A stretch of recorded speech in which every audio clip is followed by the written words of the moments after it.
दो वक्ताओं को बुलाना चाहेंगे, जिसमें पंडित राजकुमार शास्त्री जी और अवधेश यादव जी। अवधेश यादव जी जुड़े हुए हैं विश्व यादव परिषद से। लेकिन इससे पहले कि ये दोनों वक्ता बोलें कि आप में से ऐसा कोई भी है जिसका हृदय परिवर्तन हुआ है, वो अपने अपनी जगह बदलना चाहता है? नहीं?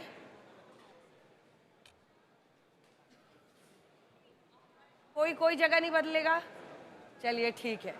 अब आप लोगों पर और भी रिस्पॉन्सिबिलिटी बढ़ गई है। शास्त्री जी, शुरू किया जाए? शुरू किया जाए। आपका 2 मिनट का समय शुरू होता है अब। देखिए, हमारे शास्त्रों में वेदों का महत्व है और वेद ही वास्तव में धर्म का प्रमाणिक ग्रंथ है। वेद का मंत्र है ब्राह्मणोस्य मुखमासीत बाहुराजन्याकृतः ऊरू तदस्य यद वैश्यः पदभ्याम शूद्रो अजायत, जिसका अर्थ है भगवान स्वयं ब्रह्मा जी को कहते हैं, क्योंकि वेद किसी का बनाया हुआ ग्रंथ नहीं है, स्वयं उद्भूत है। ऐसे में वेद का जो वाक्य है उसको प्रमाण मानते हुए ब्राह्मण को ही कथावाचक होना चाहिए। अब व्यास गद्दी पर बैठने का अधिकार ब्राह्मण को है। स्वयं सत्यनारायण व्रत कथा में लिखा है कि विप्राय दक्षिणाम दद्यात कथा श्रुत्वम जनई सह, ब्राह्मण को ही दक्षिणा दे और ब्राह्मण सो ही अपने परिवार के साथ मिलकर के कथा श्रवण करे। यह शास्त्रीय बात है। हमारे 2 संविधान हैं, एक प्राचीन संविधान है, एक आधुनिक संविधान है। आधुनिक संविधान वह है जो 1950 में जिसका निर्माण हुआ। प्राचीन संविधान हमारी संहिताएं हैं, स्मृतियां हैं। जो 21 स्मृतियां हैं वहां पर ब्राह्मण को ही चारों वर्णों में श्रेष्ठ बतलाया है, इसलिए ब्राह्मण को ही कथावाचक होना चाहिए। दूसरी बात, यदि सभी लोग कथावाचक करना चाहते हैं तो आरक्षण समाप्त होना चाहिए। यदि आप आरक्षण समाप्त करते हैं तो फिर कोई भी कथावाचक फिर योग्यता के आधार पर नौकरी मिले, योग्यता के आधार पर कथावाचक बने। अगर ऐसा नहीं है तो ब्राह्मण, सृष्टि का जब निर्माण हुआ परमात्मा ने सभी की जीविका का साधन बनाया, उसमें कथा ब्राह्मण की जीविका का साधन है। इसलिए ब्राह्मण के अतिरिक्त और कथावाचक वो रिजर्वेशन है, ब्राह्मणों का रिजर्वेशन है कथावाचक। पूजा पाठ अनुष्ठान ये ब्राह्मण का रिजर्वेशन है, इसलिए ब्राह्मण के अतिरिक्त कथा करने का किसी को अधिकार न है न होगा। वाह, समय समाप्त हुआ। बहुत अच्छा, बहुत सारे विषय बोले आए। अब आप अवधेश जी माइक उठाइए और पास करके बोलिएगा। आपका 2 मिनट का समय शुरू होता है अब।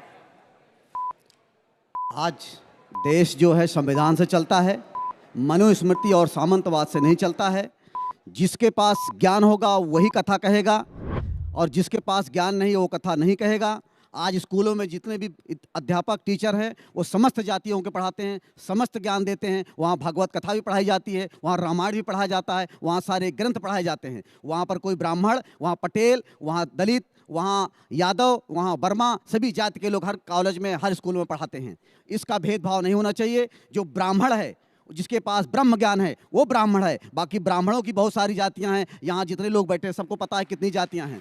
जिसको ब्रह्म का ज्ञान नहीं है, वो कभी भी कथा नहीं कह सकता है, और जिसको ब्रह्म का ज्ञान है वही ब्राह्मण है। और आज हमारे देश के अंदर अगर हम सभी जातियों को ज्ञान है तो कोई भी दलित हो, कोई भी पिछड़ा हो, कोई भी अल्पसंख्यक का व्यक्ति हो, जो अपने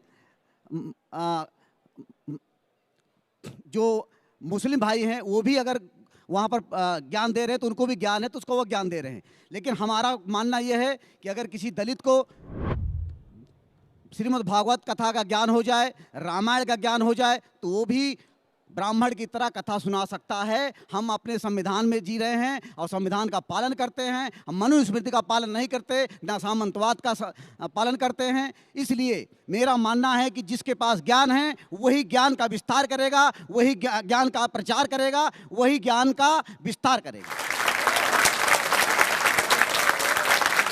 आज जिस कथा में उन यादवों का, उन दलितों का अपमान हुआ है, उन्होंने ये जानकर अपमान किया है कि ये दलित है इसलिए उसका अपमान किया, ये यादव है इसलिए अपमान किया। अगर वही उसकी आईडी में ब्राह्मण होता तो उसका अपमान नहीं होता, ये इतनी बड़ी घटना घटित नहीं होती। ये जो उनके दिमाग में बैठा हुआ है, ये समय सब दलित है। समाप्त हुआ, ये वाला डिबेट अलग होता है।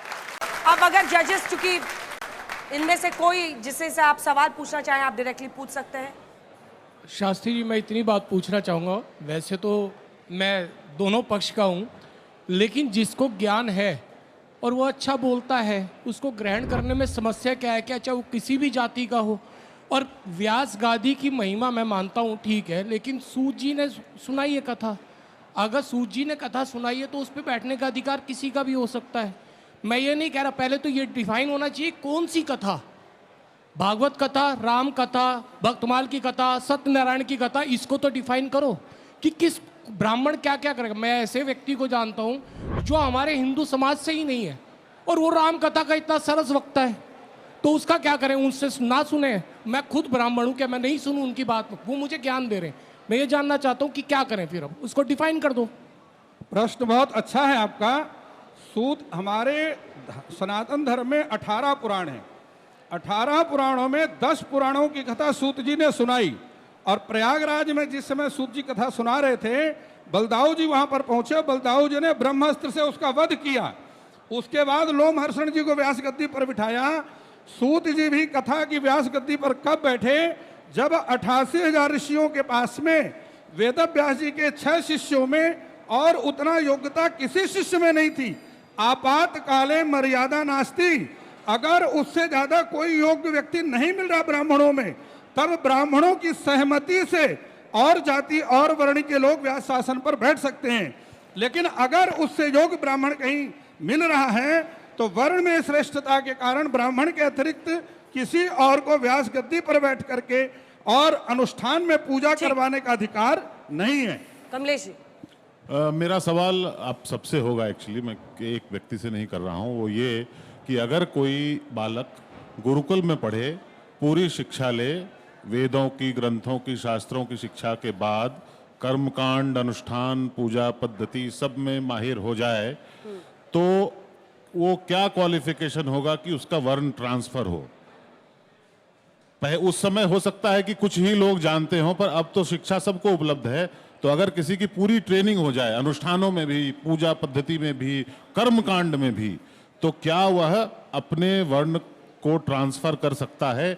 अगर यह मानकर भी चलें कि ब्राह्मण ही करते हैं। बोलिए बोलिए बोलिए बोलिए। सुविधा है लेकिन संविधान में नहीं है।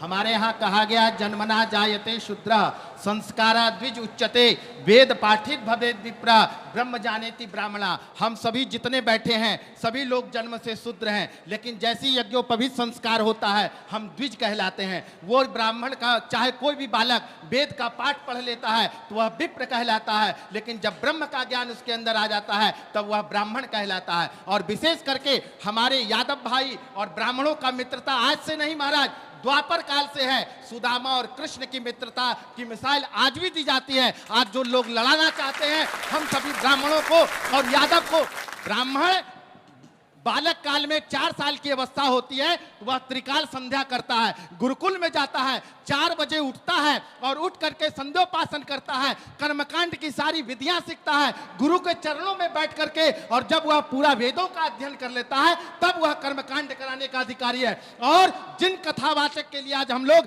इतना बड़ा मजमा लगा रखे हैं, वो पहला श्लोक सुना दे भागवत का, मैं 5 लाख रुपया इनाम दूंगा।